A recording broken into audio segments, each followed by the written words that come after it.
5장입니다. 다 같이 이렇게 자리에서 일어나셔서 나를 향한 하나님의 말씀으로 받겠습니다. 25장 14절부터 30절까지입니다.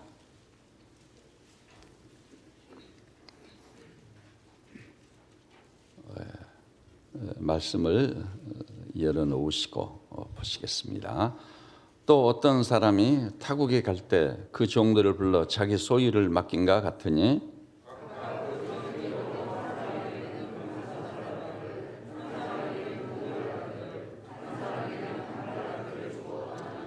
다섯 달란트 받은 자는 바로 가서 그것으로 장사하여 또 다섯 달란트를 남기고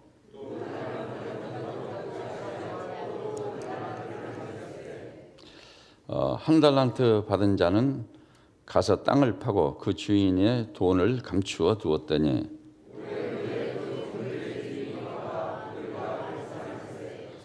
다섯 달란트 받았던 자는 다섯 달란트를 더 가지고 와서 이르되 주인이여 내가 다섯 달란트를 주셨는데 보소서 내가 또 다섯 달란트를 남겼나이다.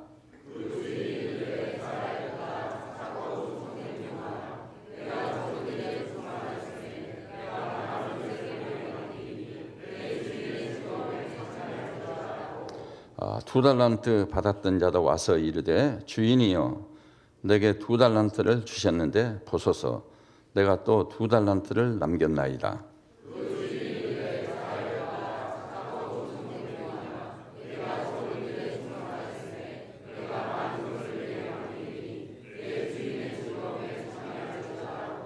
한 달란트 받았던 자는 와서 이르되 주인이여 당신은 굳은 사람이라 심지 않은 데서 거두고 해치지 않은 데서 모으는 줄을 내가 알았으므로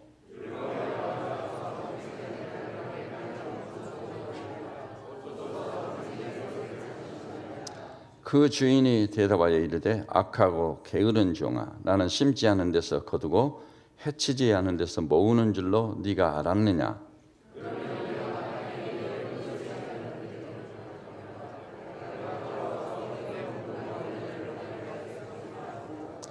그에게서 그 한 달란트를 빼앗아 열 달란트 가진 자에게 주라.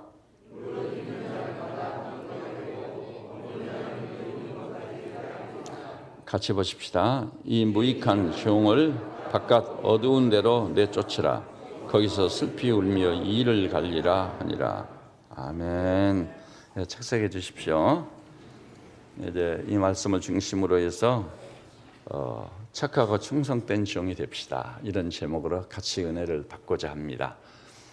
오늘 주께서 이 말씀을 통해 우리 양무리들 한 분 한 분에게 개인적으로 이 주의 음성을 들려주심으로 다시 한번 우리 생애에 영적인 분기점을 체험할 수 있도록 복 주시기를 바라는 것입니다. 이 말씀을 받기 전 서로 교우들끼리 또 교제를 좀 나누시도록 하십시다. 오늘은 우리 이렇게 말씀을 나누십시오. 하나님의 말씀을 받읍시다. 그 말씀이 우리 안에서 속히 달리기를 원합니다. 이렇게 주고받으십시오.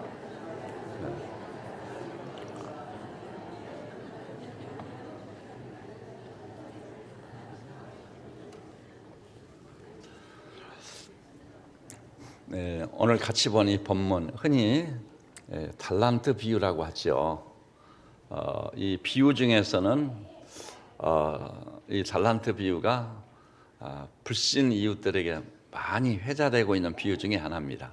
불신자들도 이 달란트 비유를 이해하고 있는 사람이 적지 않고요. 또 달란트 비유를 생활 속에서 적용을 많이 한다는 얘기입니다. 그럼 불신자들이 이 비유에 어떤 식으로 접근하는 거죠? 봐라, 어떤 사람은 다섯 달란트, 어떤 사람은 두 달란트, 어떤 사람은 한 달란트 맡겨주지 않느냐.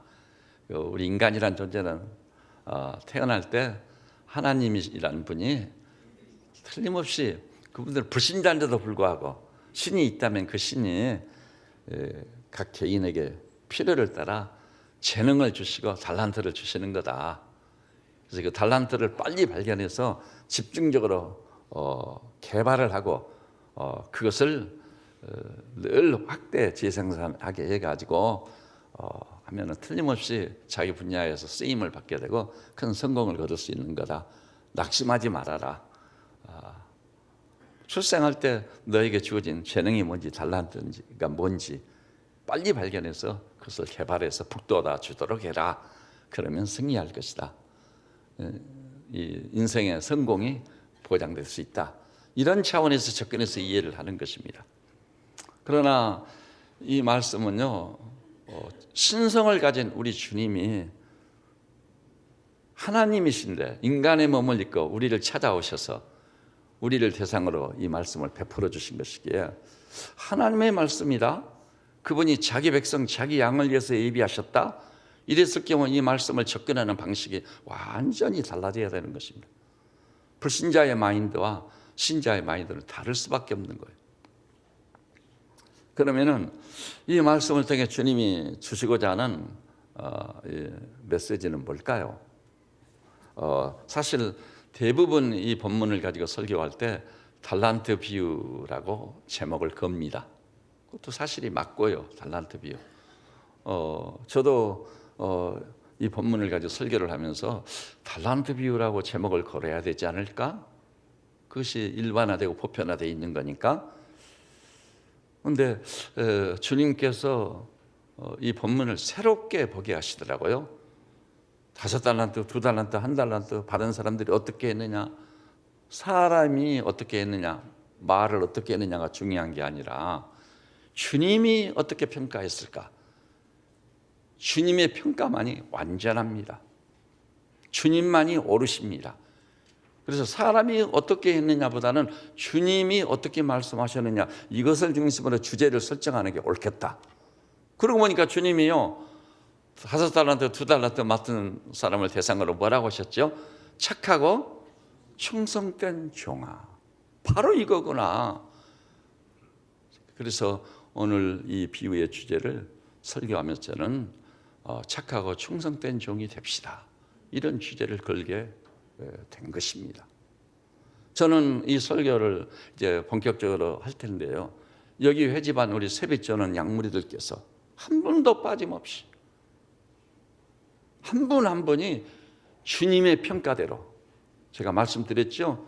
주님만이 모든 것을 깨뜨려 보시고 완전하게 보시고 결말을 지으실 수 있는 유일한 분이시다. 그분이 말씀하신 착하고 충성된 종이라고 하는 이 평가를 얻어내고 이 칭찬을 받을 수 있는 하나님의 사람들 되시기를 주님의 이름으로 축원합니다. 그러면 그것이 얼마나 축복스러운 것입니까? 착하고 충성된 종이라고 인정해준 자기 백성, 자기 종들을 위해서 하나님의 예비하신 것이 뭐였죠? 많은 것을 네게 맡기겠고 더 나아가서는요, 주인의 즐거움에 참여할지어다. 한번 따라서 해볼까요? 주인의 즐거움에 참여할지어다. 이보다 크고 놀라운 상급은 없습니다. 주인의 상에서 같이 먹고 주인과 더불어 동역을 이루면서 마치 그 집의 주인인 양 주인과 함께 더불어 살게 해주신다는 것입니다. 최고의 상급입니다.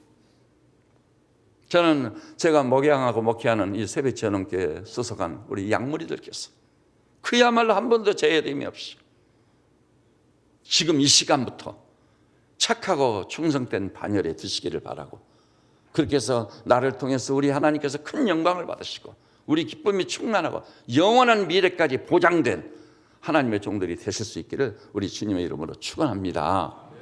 그렇다면은 우선 일반적으로 이 비유를 생각할 때마다 간과할 수 없는 사실들이 있어요. 그것을 먼저 생각해 보겠습니다. 첫째는 우리 인생 다 살고 난 다음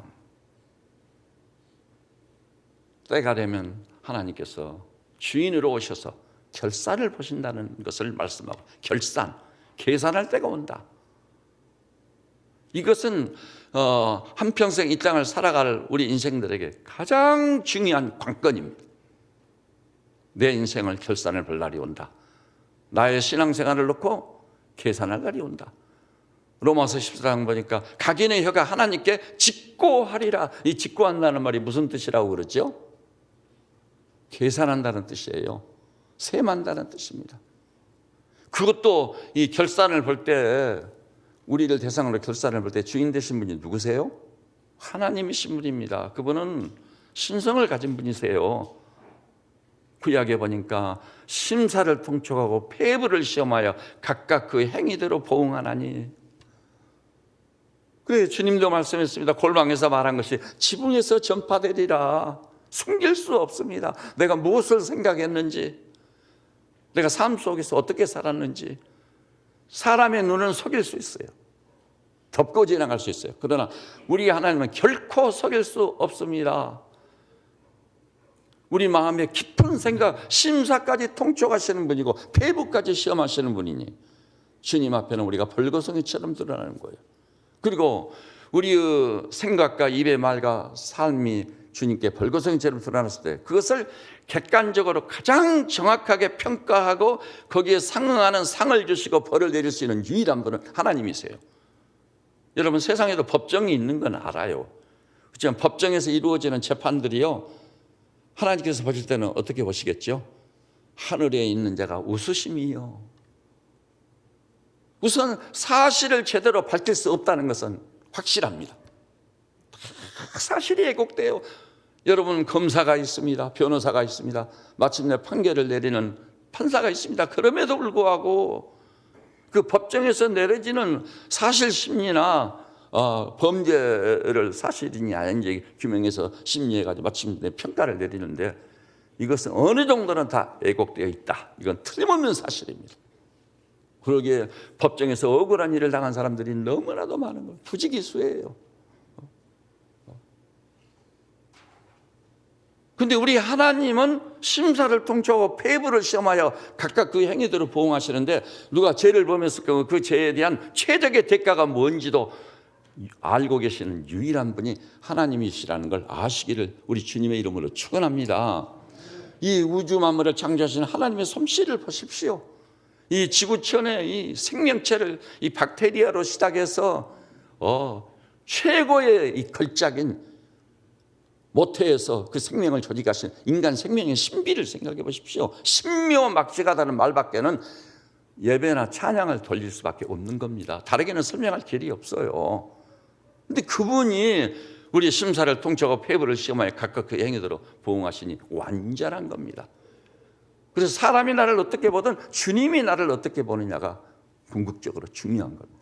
저는 여기 모이신 우리 세배지 양모들께서 우리 하나님으로부터 인정받는 그야말로 착하고 충성된 종아, 내가 적은 일에 충성했으니 많은 것으로 내게 맡기겠고 주인의 즐거움에 참여할지어다, 이런 영광이 있으시기를 진심으로 바랍니다.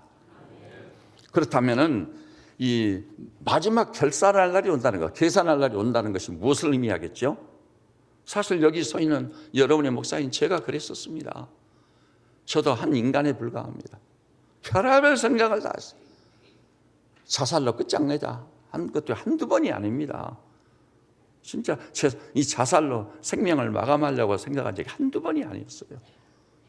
그리고 인생을 살아오면서 여기까지 오는데 너무나도 버겁더라고요. 인생이란 삶이 간단치가 않아요. 여러분 저보다도 절실히 체험하고 경험해 보셨지요? 제가는 중학교 갈 때부터 시험을 쳐서 들어갔습니다. 그런데 집안에 돈이 없으니까 너 장학생 시험을 한번 쳐라. 그런데 장학생 시험을 치러 가는데 거의 예산일이 아니더라고요. 이름도 없는 저 시골의 무명 학교에서 도시에 있는 중학교에 기라성 같은 사람들이 와서 시험을 친다는데 결성 쉽지가 않더라고요. 고등학교 때도 시험을 쳤어요. 고등학교 때, 중학교 때 이 장학 시험 치는 것은 굉장히 어려운 시험이었지만 고등학교 때도 2.5대 1이더라고요. 근데 그때 시험 치는 것도 시골 학교에서 공부해가지고 올라갔기 때문에 자신이 없더라고요. 근데 시험 치고 내려오다가 저희 아버님하고 둘이서 내려오다가 제가 다녔던 초등학교 앞에서 제 은사를 만나셨어요. 6학년 때 은사 박복현 선생님.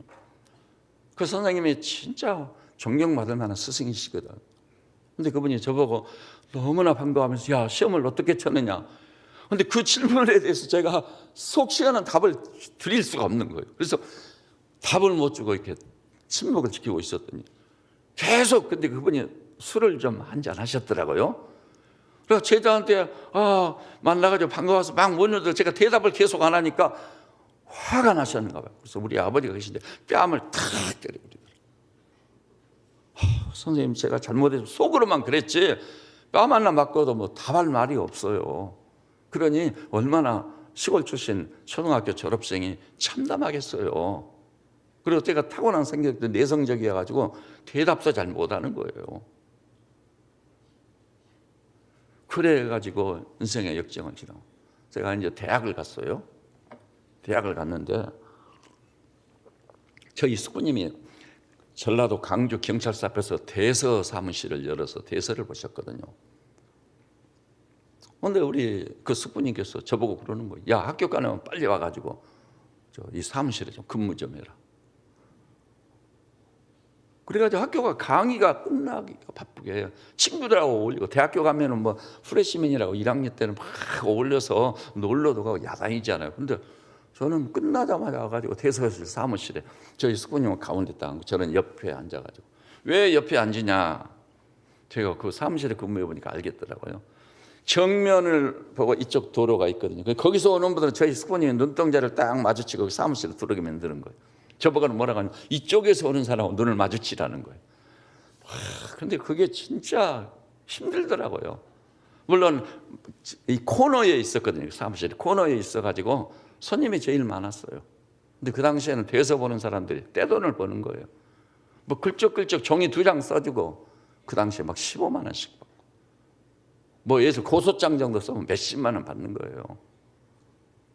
근데 거기서 나오고 대학생이 되어가지고 도서관도 못 가보고 학교 공부도 제대로 뭐 친구들하고 어울리지도 못하고 그 대서서 한쪽 의자에 앉아가지고 사람들하고 눈 맞추는 일을 하고 있으니 신세가 정말 따분하더라고요. 그리고 제 숙부님이 이제 저희 집이 여유로운 편이 아니니까 같이 하숙을 하자고 해서 같이 하숙을 하게 됐어요. 그런데 우리 숙부님 빨래는 전부 내 차지예요. 다 벗어놓으면 제가 빨아야 되는 거예요. 근데 제가 빨래는 참 잘합니다. 빨래 하나는 잘하는 사람입니다. 무슨 양말짝이든 옷이든 뭐 운동하든 잘 빨아요. 그렇게 이제 생활을 하다 보니까 상당히 힘이 들고 버거웠습니다. 친구들도 뭐 사귈 기회가 거의 없고. 그런데 그런 과정 중에서 그 모든 직면하는 고비 위기들을 극복하고 이기고 여기까지 온 이유가 어디에 있느냐면은 저희 고향에 교회가 일찍이 세워져서 지금 저희 고향 교회가 아마 설립된 지 100주년이 넘었을 거예요. 어떻게 된 일인지 그 시골에 선교사님들이 와가지고 교회를 세운 거예요. 그래서 어려서부터 교회를 다니다 보니까 귀에 달도록 들은 얘기가 있어. 신앙생활을 어떻게 했는지. 내중에 주님이 오시면 최후의 심판대 앞에 선다. 심판, 결산이죠. 계산이죠. 그래서 그때 제가 귀에 닳도록 들어가지고 언젠가는 내가 심판대 앞에 선다, 결산을 본다, 이 생각 때문에 할 수 있는 한 최선을 다해 진실을 지키기 위해서 힘을 썼습니다. 그리고 성실하게 살기 위해서 힘을 썼습니다. 좀 빗나가면은 양심의 가책이 오고 더 나아가서 이렇게 생각도 자유로울 수가 없었어요. 생각부터가 바르게 해야 되니까. 그래서 여러분들이 저를 어떻게 볼지 몰라도 저는 하나님의 존재에서 말씀드립니다만 저의 신앙 양심을 지키기 위해서 최선을 다합니다. 제가 적어도 입으로 말한 것은, 입에 바른 얘기를 거의 못해요.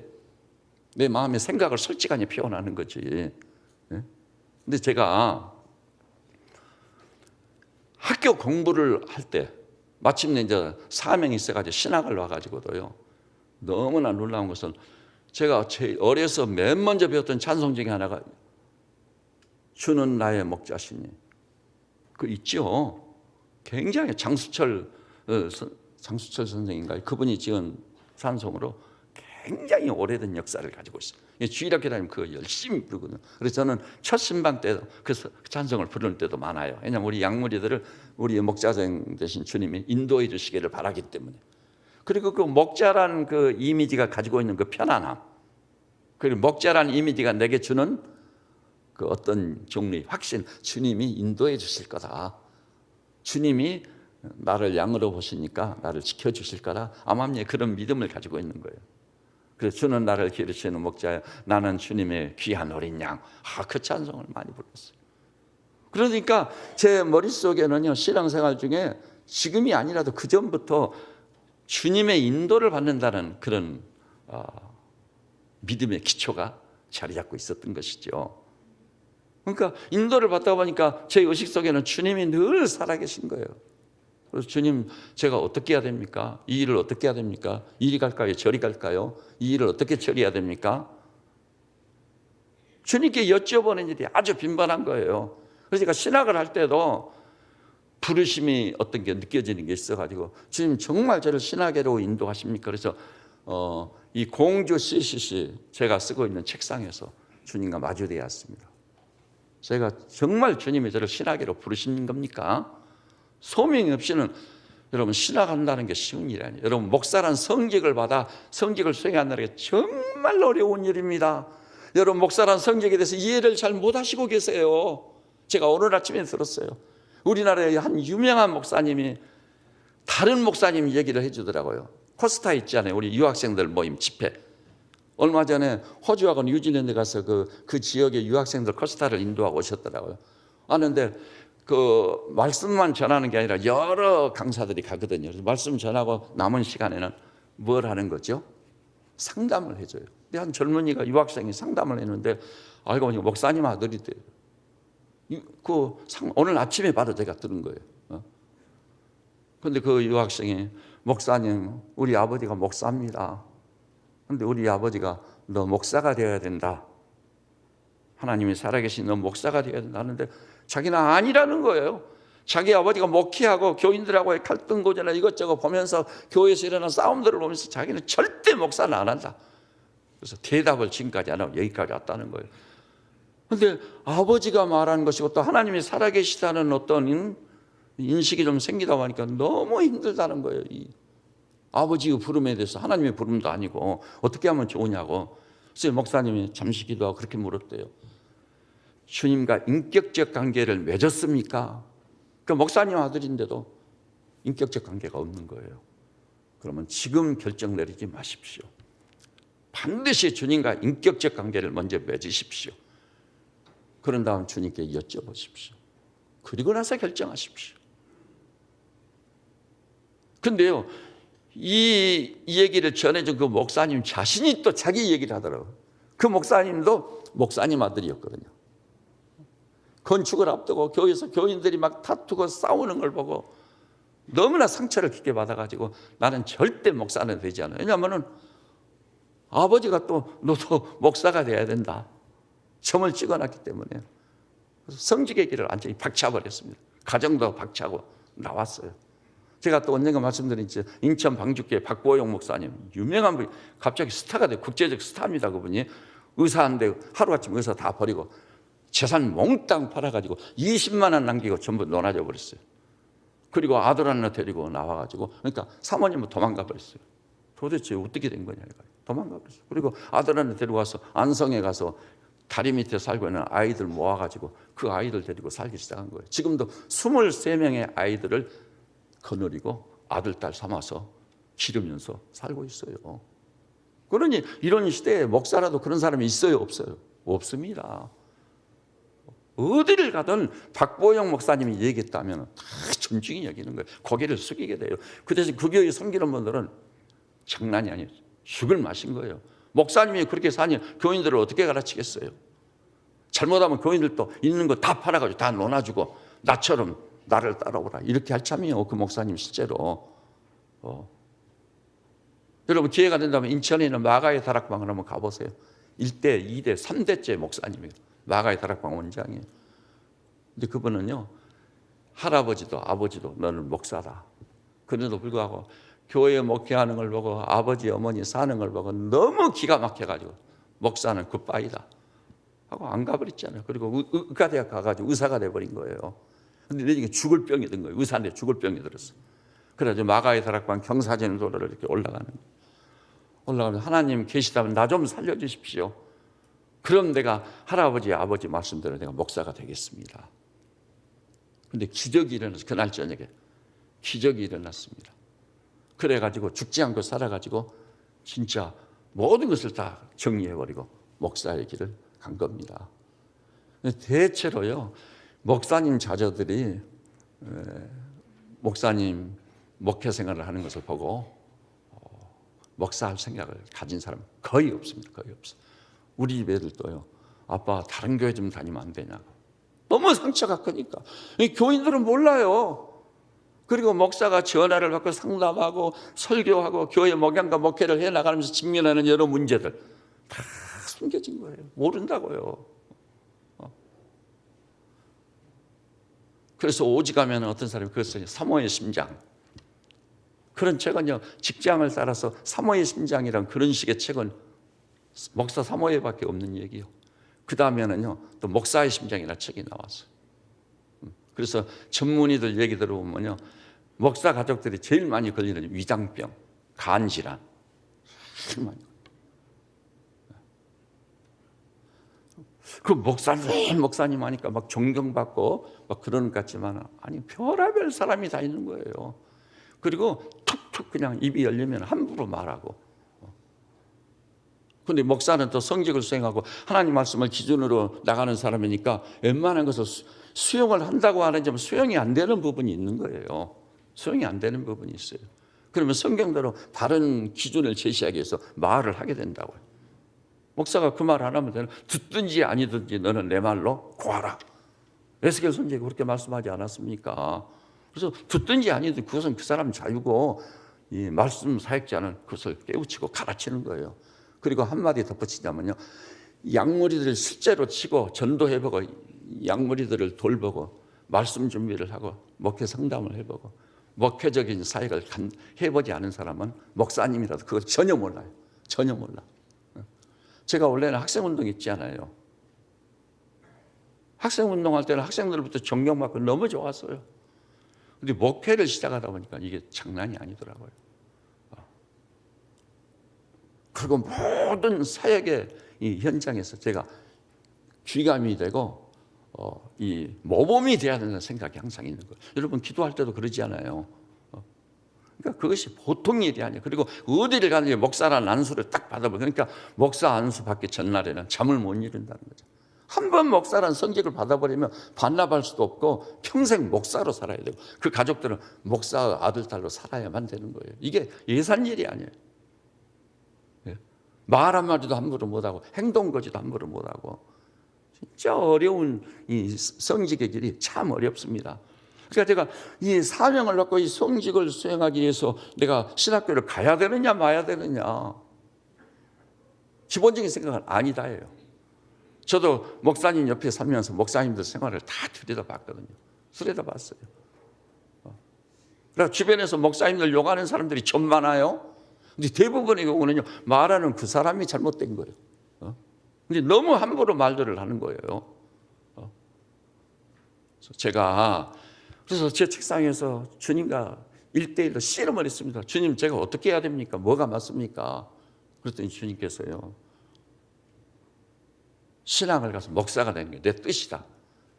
그런 강력한 이 메시지를 내게 주시더라고요. 그래서 제가 그 CCC에서 사역을 잘하고 그거 다 사임해버리고 제 고향으로 내려가서 고향의 큰 교회에 대학부를 좀 맡으러 대학부 맡아서 사역을 좀 6개월 하고, 그리고 바로 신학에 입학을 했던 겁니다. 그런데 신학교 가보니까 제 친구들이요, 약사들도 많고 의사들이 많았거든요. 그 학생운동을 하다 보니까 제가 약대 캠퍼스도 제가 다니고 의과대 캠퍼스도 제가 이제 회장을 하면서 다니면서 이렇게 말씀도 가르치고 친밀한 관계를 맺고 했거든요. 진짜 약사들 공부를 엄청 공부합니다. 의사들이 하는 내용을 거의 약사들이 다 해요. 우리 김수경 집사님 계시죠? 아마 제 얘기 금방 알아들 거예요. 의사 공부하는 거 거의 다 해요. 약사들도. 그리고 의사들이요, 우리 항상정 형제 보니까 저 공지에 그 국립의료원 원장이거든요. 그 친구 보니까 한 번은 집에 놀러 갔더니 형 보세요 하고 가방을 열었는데 해골바가지가 나오더라고요. 진짜 해골바가지예요. 그걸 가지고 다니면서 연구를 한 거예요. 공부들을 엄청 하는데 제가 신학을 딱 가니까 신학생들 공부하는 게 장난이 아니에요. 엄청나게 공부한 거예요. 그리고 신학교 교수들은 거의 대부분 외국에서 학위하고 온 분들이거든요. 그런 식으로 가르치는 거, 자기 학위하는 것만 생각을 하고 가르치는 거예요. 얼마나 힘이 들고 버거운지. 근데 그때요, 마지막 날 심판대 앞에 내가 서야 되고 결산을 봐야 된다는 생각이 없었다면 어떨 때는 게으름을 피우고 싶고 안일에 빠지고 그러더라고요. 근데 가라가면 가고 오라가면 와야 되잖아요. 주님의 종은 심판대 앞에 서야 되니까. 그것이 없이는 감당할 길이 없더라고요. 그리고 저도 미혹을 받고 유혹을 받을 때가 있겠어요, 없겠어요? 정말 많이 써요. 유혹하는 세력들이 손을 뻗치고 그러거든요. 그러면 죄질 가능성이 엄청 많은 거예요. 돈을 탐하기 쉬운 때가 너무나 많은 거예요. 너무나 많은 거예요. 제가 참 목회 중에 내가 감격스러운 게 있어요. 제가 우리 당회하면서 장로님들한테 한번 지켜봐가지고, 장로님들 여기 있는 담임 목사를 여러분 신뢰합니까? 장로님들 여기 계신 거 다 아실 거예요. 그랬더니 뭐 장로님 그러더라고. 절대 신뢰합니다 그러더라고요. 아니 하필이면 또 절대 신뢰한다니 무슨 소린가. 그래서 왜 절대 신뢰한다고 합니까 했더니 이 교회를 지면서 제 손을 통해 모든 돈이 지불됐습니다. 10원 한 장까지. 뭐 이런 그 음향 시설이라든지 뭐 이 파트별로 다 지불해야 돼요. 그렇게 제 손을 통해 다 지불됐어요. 근데 제가 돈에 탐했더라면 상당히 돈을 모았을 거예요. 또 뭐 어떤 사람은 자기를 선택해주면 농을 선물해 주겠다는 사람도 있고. 근데 그런데 아무런 저와는 상관없는 얘기예요. 그런데 그 장로님 하시는 얘기가, 그런데도 목사님은 돈 한 번 사고 낸 일이 없다. 진짜 제가 사고 낸 일이 한 번도 없거든요. 제가 양복 한 벌 딱 얻어 입은 일이 있어. 이 오르간이 4,300만 원짜리거든요. 그런 약속도 없이 내가 그 사람 업자 선택해서 했거든요. 그랬더니 그 아가씨가요, 직원인데 그분이 봉투 하나를 가지고 와서 건네주더라고요. 이게 뭡니까 했더니 목사님 양복 한번 해 입으십시오. 아, 이걸 내가 왜 받느냐고. 받는 게 양심의 가책이 되는 거예요. 그래서 제가 그걸 가지고 그 당시 김주영 장로님 계시잖아요. 지금 홍성에서 살고 계십니다. 홍성. 장로님 이걸 업자가 가져가는 제가 어떻게 해야 되는 거죠? 아니 목사님 그래서 받아서 옷 해 입으세요. 그래서 제가 그 옷을 저기 서초동에 있는 양복점에 가서 해 입었습니다. 그러니까 그 옷은요 1년에 제가 한 번 입을까 말까 잘 입지도 않아요. 그 장로님 저를 잘 모르신 분인데도 불구하고 제가 돈에 사고를 했으면 교인들이 다 알았을 것 아니에요. 별의별 얘기들이 다 나오곤 하니까. 그리고 또 목사님 여성 문제 깨끗하니까 이 돈 아니면 여성 문제 사고를 내거든요. 그것이 굉장히 큰 유혹거리, 시험거리예요. 그래서 나를 절대 신뢰한다는, 그래서 그랬으면 됐습니다. 고맙습니다. 굉장히 큰 위로를 느꼈습니다. 아, 부족하면 나 같은 사람을 알아주는 장로님도 계시구나, 감사하구나. 아마 내 평생 주님이 나를 부르시기까지 그 장로님의 저에 대한 평가는 내가 잊을 수가 없을 거예요. 너무 감사했어요. 너무 감사했어요. 근데 제가 신학교 공부한 것으로 그다음에 목사 안수받는 전날 저녁 목사 안수받고 성직을 수행하면서 여기까지 교회를 개척해서 개척할 돈도 없고 아무것도 없어요. 근데 주님이 하라고 하니까, 이 서울이라는 데가 어떤 데입니까? 여기 와가지고 전세 방 하나 얻을 돈이 없어요. 교회를 개척하려는. 또 무슨 돈으로 전세라도 얻을까? 아파트를 하나 얻어 거기 살면서 그 거실에서 예배를 시작하려고 했거든요.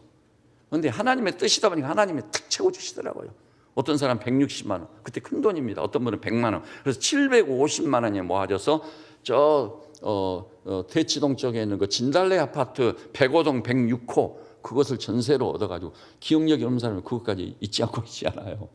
그래가지고 우리 거실에서 첫 예배는 우리 집 큰애하고 자고 단 둘이 예배를 드렸어요.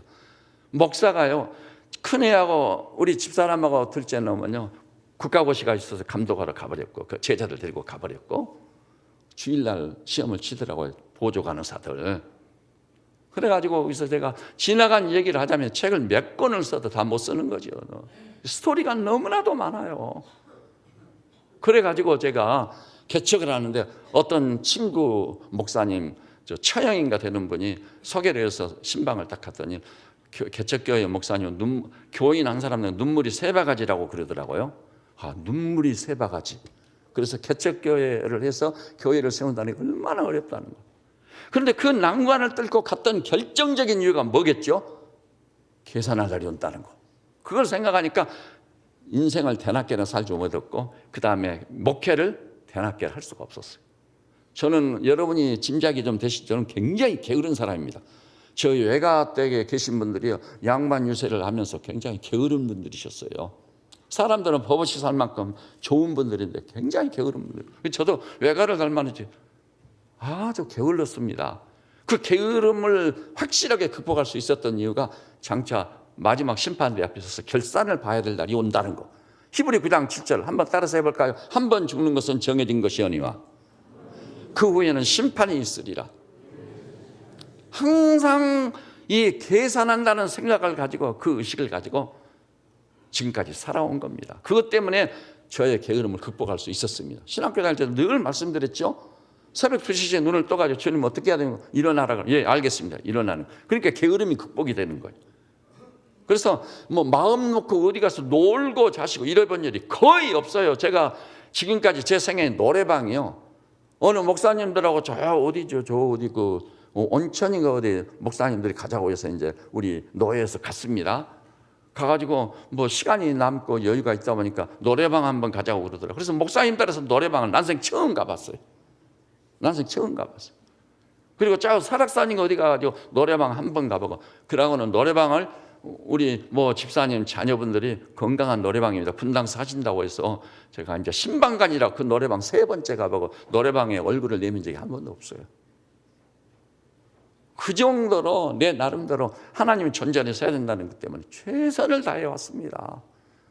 그러니까 이 오늘의 이런 것도 이 예배당이라도 짓고 이 산골짜기에서 최초의 전원교회를 지어서 이 제가 목회를 하게 된 결정적인 이유는 내게 그 원인자가 있는 것이 아니라 주님께 있는 거예요. 주님이 예비하는 마지막 심판, 마지막 결산, 하나님께 내 혀를 짚고 한다는 생각 때문에 목회를 해와서 여기까지 왔다는 것을 이런 기회에 제가 속내를 좀 털어놓으니까 우리 교우들도 이해를 좀 해주시고 저를 지켜봤으면 좋겠습니다.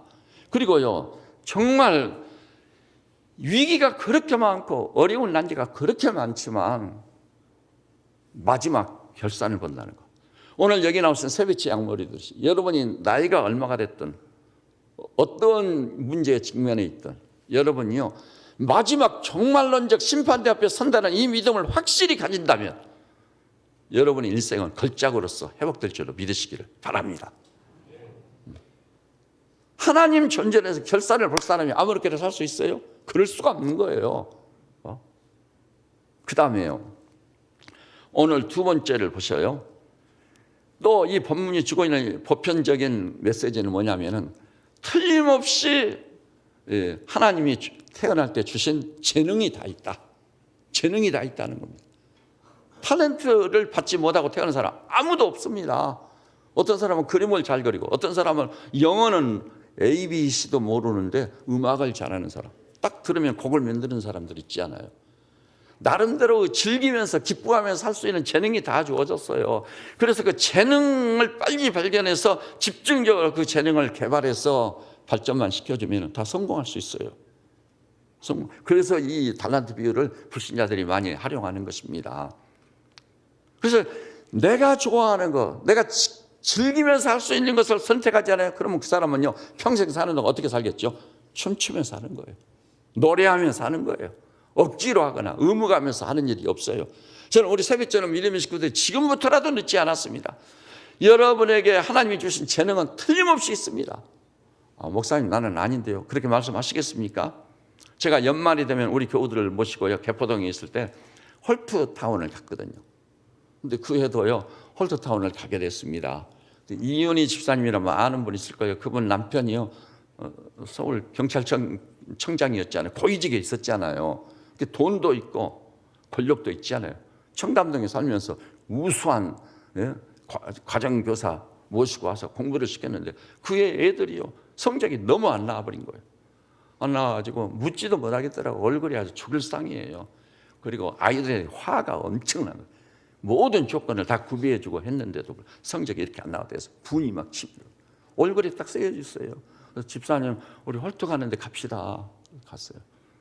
홀트를 갔는데 우리가 간 그날 홀트타운에는요 대두증 환자 어린이 셋이 있었습니다. 근데 그 아이를 보는 순간 저도요 다시 쳐다보고 싶지 않더라고. 너무나도 참담해가지고 보고 싶은 생각이 싹 사라져버리더라고. 근데 연세대학교 사회복지학과 다니는 형제가 우리를 가이드해 줬거든요. 아마 여러분들이 이 대두증 걸린 어린이를 봤을 때 다시 보고 싶지 않았을 거라고. 그러나 놀라지 마십시오. 이 아이들은 3개월 시한부를 살고 있습니다. 그런데 시한부를 살고 있는데, 그런데 어떤 일이 있느냐면요, 3개월 사는 동안 자기 역할과 기능을 다 하고 부름받아 갑니다. 무슨 얘기인가 했어요.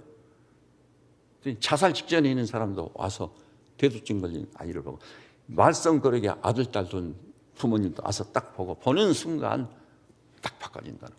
아니나 다를까 우리 이윤희 집사님 딱 보고는, 성적 안 좋아도 좋으니 건강하게만 커다오, 이렇게 바뀌어져 버리더라고요. 그러니까 이 석 달 동안 시한부 인생을 사는 대두증 걸린 그 아이도 자기 나름대로 역할과 기능이 있는 것이다. 그리고 그 형제가 그런 얘기 하더라고요. 조영계 목사님도 한경직 목사님도 그분들 설교를 듣고도 안 바꿔진 사람이 대두증 걸린 이 환자, 이 어린이 보고 바꿔져 버린다는 거예요. 하나님께서 그런 어린이에게도 어떤 역할과 기능을 주고 계시는구나. 여러분, 이런 기회를 통해 하나님께서 내게 주신 재능은 뭐냐? 집에 돌아가세요. 아들, 딸을 놓고 손자, 손녀들을 보고 하나님이 태어날 때 주시는 재능은 뭐냐? 탤런트는 뭐냐? 이것을 묻고 기도 중에 발견해서 그것을 키워주는 성도들 되시기를 바랍니다. 그러면 아들, 딸들이 노래하며 살게 되는 거예요. 춤을 추며 살게 되게 돼 있는 것입니다. 그런데 뭘 보고 장래를 결정해버리죠? 전공을 결정해버리죠? 장래성이 있느냐? 돈은 얼마나 잘 버느냐? 어느 좋은 직장에 들어가? 이것으로 결정을 내립니다. 그러니까 인생이 뒤틀리기가 아주 쉬운 거예요. 하나님과 관계가 지어져 있어야 돼. 하나님이 주신 재능이 뭐냐? 하나님이 주신 탤런트가 뭐냐? 이것을 묻고 새로운 길의 삶을 시작하는 우리 성도들 되시기를 주님의 이름으로 축원합니다. 그러면 가정이 행복해져요. 축복을 받게 돼 있어요. 열매가 풍성하게 돼 있어요. 그러면 이제 이 두 가지 보편적인 메시지를 생각해 보고요, 이제 본론입니다. 본론이 좀 너무 늦게 시작됐죠. 그런데 이 본문에 대단히 중요한 사실이 나와요. 등장하는 그 5달란트, 2달란트, 1달란트 나누어준 분을 이 본문이 호칭을 뭐라고 부르죠? 주인이라고 부르고 있는 거예요. 주인. 그 9절 보니까 이렇게 말씀하고 있어요. 그 19절 보니까 오랜 후에 그 종들이 주인이 돌아와서, 주인이란 용어를 계속 사용하고, 주인. 그 다음에 5달란트, 2달란트, 1달란트 받은 사람들을 본문에 보니까 뭐라고 표현했죠? 착하고 충성된 종이라고 부르고 있다는 것이죠. 이 주종의 관계에 우리가 관심을 가져야 되는 것입니다. 여기 계신 우리 믿음의 식구들이요, 잊지 마십시오. 예수님이란 분이 신성을 가진 하나님이 틀림없으시다면, 그리고 그분이 우리하고 관계를 지어서 볼 때 이처럼 사랑하사 내 대신 십자가까지 져주신 것이 사실이란다면 아셔야 됩니다. 그분은 우리 인생의 주인으로 모셔야 맞습니다. 내 인생 내가 주인이 되고 내 멋대로 살고 필요할 때만 하나님을 찾는, 그것은 성경이 말하는 기독교적 신앙이 결코 아닙니다. 내가 아무리 학력이 높고 내가 아무리 지혜가 뛰어나고 경륜이 있을지라도 하나님이 그렇게 말씀하면 내 지혜는 너희 지혜보다 높아 하늘이 땅에서 높은 같이 높으니라. 여러분 믿습니까? 놀라운 일이에요. 그래서 바울은요 굉장히 똑똑한 사람이잖아요. 로마 시민권 소지자고 가말리엘 문화에서 공부한 사람이고, 바울 서신을 보세요. 얼마나 탁월한 인물이지. 그런데도 불구하고 뭐라고 그랬죠? 나는 그리스도와 함께 죽고 이제는 내가 사는 게 아니라 누가 산다고? 내 안에 그리스도께서 사신 것이라. 그리스도를 주인으로 모시고, 그래서 자기 신앙을 테스트하고 점검하는데요, 여러분 자신의 신앙을 반드시 테스트하세요. 구원 문제는 반드시 짚고 넘어가야 됩니다. 고린도서 13장 5절에 이렇게 말했어요. 너희가 믿음에 있는가 너희 자신을 시험하고 확증하라. 예수 그리스도께서 너희 안에 계신 줄을 알지 못하느냐? 그렇지 않으면 너희가 버리운 자리라. 이건 구원과 관계된 문제니까 아주 정확히 자기 신앙을 진단해야 돼. 정말 예수 그리스도가 너희 안에 계신 줄 알지 못하느냐? 예수님이 내 안에 주인으로 내주하시는 걸 나는 알고 있는가 없는가? 이거 확인해야 돼요. 그렇지 않으면 버리운 자리라 했으니까 두렵고 떨리는 말씀입니다. 그런데 우리의 주님이 진짜 디도서 1장에 보니까 사도 바울이 말했죠. 우리의 크신 하나님 주 예수 그리스도. 예수 그리스도는 어떤 분이에요? 신성을 가진 하나님이세요. 그렇게 의심 많은 도마도 부활의 주님을 만나보고는 나의 주, 나의 하나님. 하나님이라는 고백을 했어요. 그리고 그 하나님이기 때문에 그분을 도마가 뭐라고 해요? 나의 인생의 주인으로. 그래서 나의 주라고 예수님을 고백하고 모신 줄 믿으시기를 바랍니다. 이것이 신앙의 강권이에요. 강권입니다, 여러분. 그래서 2017년 새해를 맞이해서 주님과 관계를 설정할 때 예수님은 여러분의 인생의 주인으로 확실히 모시고 여러분은 주님의 사랑받는 종이 되시기를 바랍니다. 이것도 로마 시대의 개념이요. 로마 시대 주정의 관계가 어떠 있습니까? 근데 교회를 다니고 신앙생활을 한다는데 예수님이 주인이요? 아니에요. 내가 내 인생의 주인인 거예요. 그러니까 내 마음대로 사는 거예요. 그리고 도움이 필요할 때나 주님을 딱 찾는 거예요. 이 주님이 얼마나 참 참담하시겠습니까? 그래서 여기 계신 사랑하는 우리 성도들이시오. 주님을 이 주인이라고 불렀고 달란트 재능을 받은 사람들을 종이라고 부르는 거예요. 이 주종의 관계. 이것이 결정적인 것입니다. 그러면 여기서요. 저 출애굽기 21장에 보니까 벌써 모세오경에 종의 규례가 딱 나왔어요. 종의 규례가 나왔어요. 그러면 이스라엘 사람이요, A라는 사람이 처음에 같이 0점에서 출발했거든요. 그런데 잘못해가지고 다 탕진해 버렸습니다. 그래서 생활도 막연하게 됐어. 그러면 잘 사는 집에 가서 이제 뭐라고 하는 거죠? 나를 종으로 좀 받아주십시오. 생명을 유지해야 되니까. 그럼 종으로 받아들입니다. 근데 종으로서 일을 하는데 6년 지내면은 7년째는 뭘 주는 거죠? 출애굽기 21장은 참고로 읽어보세요. 7년째는 안식년이라고 해서 자유를 줍니다.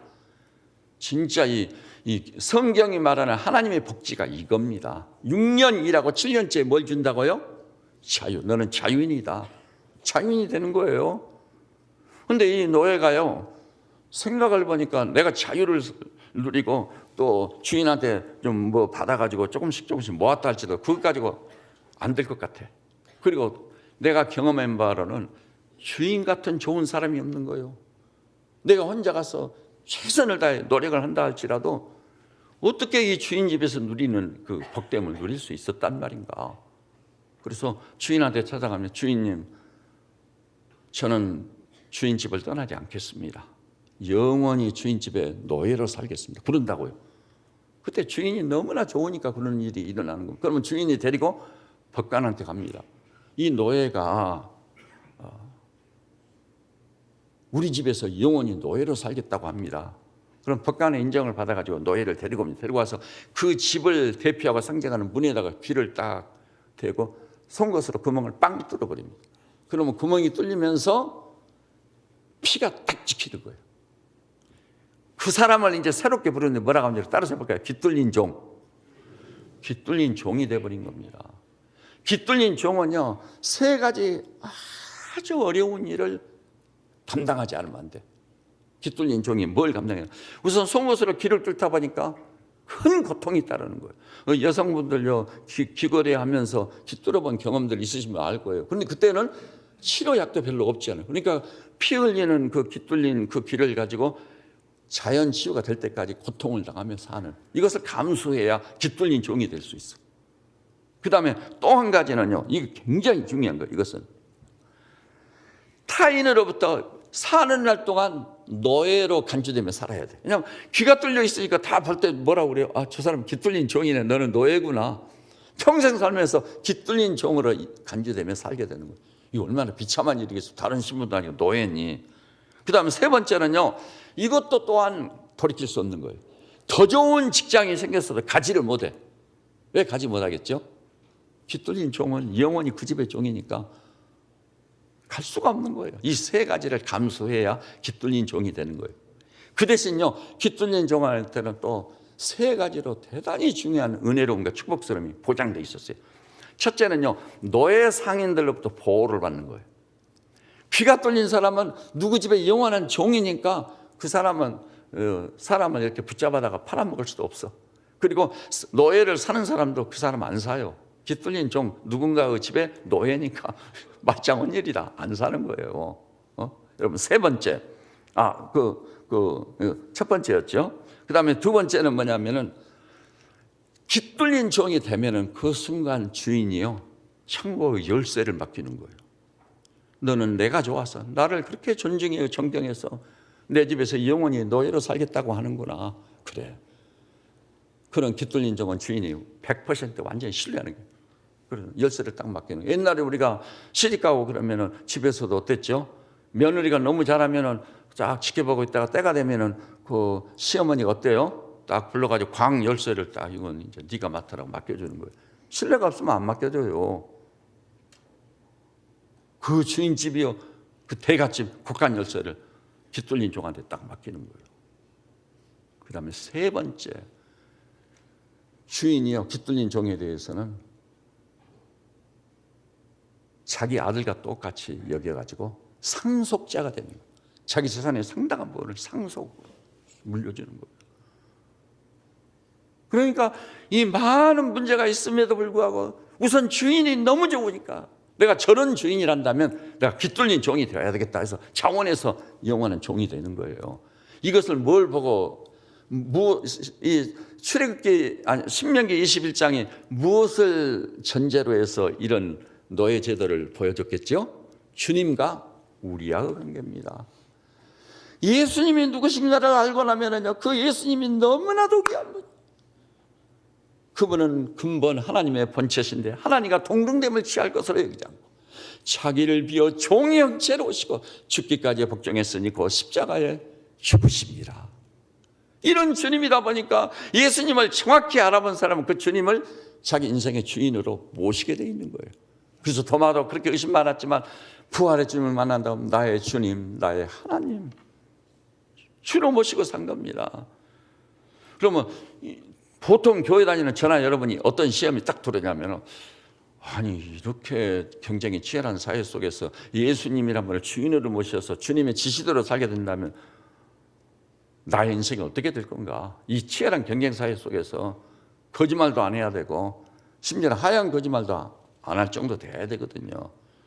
그렇게 살다가는 나는 사업도 망할 것이고 내 인생은 완전히 구겨져 버릴 것이고 이리 치이고 저리 치고 이리 당하고 저리 당하고 뭐 볼 게가 있겠는가, 이런 생각을 하게 됩니다. 그래가지고 예수님을 주인으로 모시는 것은 굉장히 어려운 일을 주저한다고요.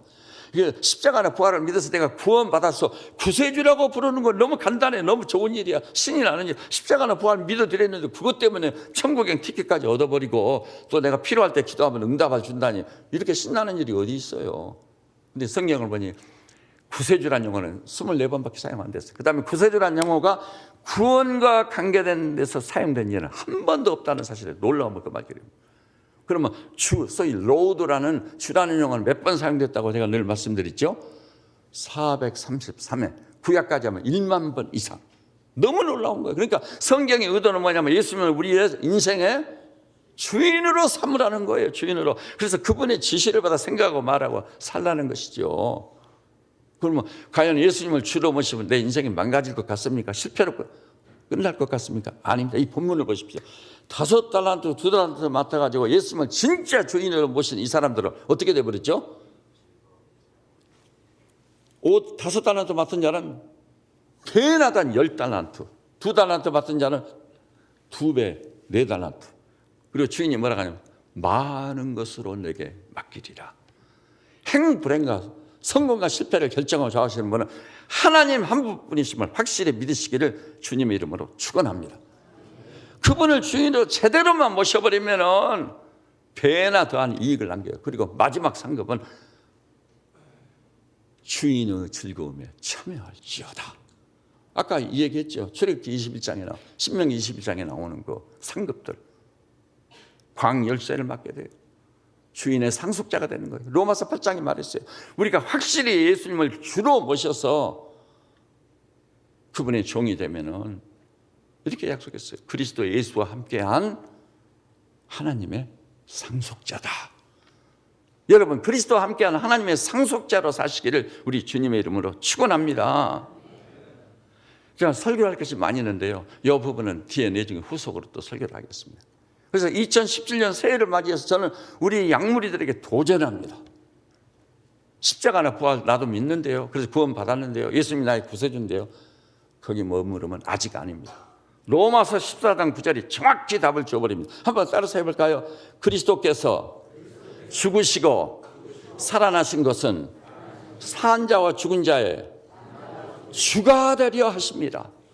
구세주가 아니에요. 주가 되려고 하신 겁니다. 그래서 여기까지 와야만 우리 믿음이 완성을 보는 것이고, 여러분도 이 바울처럼 이제는 내가 사는 것이 아니라 내 안에 그리스도께서 사신 것이라. 그래서 10년 벽도부터요, 우리 믿음의 식구들이 생각이나 입의 말이나 여러분의 삶의 현장에서 주인으로 모신 주님께, 로마 시대 주정의 관계니까 주님 이 일을 제가 어떻게 해야 됩니까? 주님께 여쭤보고 주인의 지시대로 주님이 기뻐하시는 뜻을 묻고 행해 보신다면 여러분도 배나 더한 열매를 맺는 종들 될 줄로 믿습니다. 한번 살아보세요. 우선 중요한 건 주님을 인생의 주인으로 모시는 순간 즉각 내 마음에 심령 천국이 이루어져 버립니다. 천국을 맛보며 천국을 체험하며 내 인생에 고집이 있을 수 있어요. 주님 이것만은 안 됩니다. 포기할 수 없습니다. 주님이 아니다. 내가 진짜 네 인생의 주인이란 말이냐? 그럼 주님 알겠습니다. 주님 기뻐하시는 뜻대로 살겠습니다. 행하겠습니다. 그럴 때 주님이 마지막 결산을 보는 그 자리에서는 착하고 충성된 종아, 내가 적은 일에 충성했으니 주인의 즐거움에 참여할지어다. 이런 영광에 동참하게 될 줄로 믿으시기를 바랍니다. 기도하십시다. 주님, 이 어지럽고 폐역한 시대에 십자가나 부활을 믿어 천국행 티켓을 보장받고 또 필요할 때는 주님께 나아가 이것저것 아뢰고 얼마나 좋습니까? 그러나 시대가 어지럽기 때문에 나 중심으로 생각을 해서 주님과의 관계조차 내 중심으로 생각해서 이렇게 주님을 주인으로 모시기는 꺼려합니다. 이런 때 우리 세뱃전은 양무리들 신년 벽도부터 그리스도께서 십자가에 죽으시고 부활하신 것은 사한 자와 죽은 자의 주가 되려 하심인 줄 알고 예수님을 인생의 주인으로 확실히 모시고 바울처럼 이제는 내가 사는 것이 아니라 내 안에 그리스도가 산다고 외치며 사는 종들 되게 하여 주시옵소서. 그래야 2017년 한 해 동안 배나 더한 열매와 결실이 있게 하시고 마지막 심판대에서 착하고 충성된 종이라는 평가와 더불어 주인 되신 우리 아버지 하나님의 상에 동참할 수 있는 하나님의 종들 되도록 축복해 주시옵소서. 예수님의 이름으로 기도드립니다. 아멘. 예, 주신 말씀을 생각하면서 우리 213장 찬양하십시다.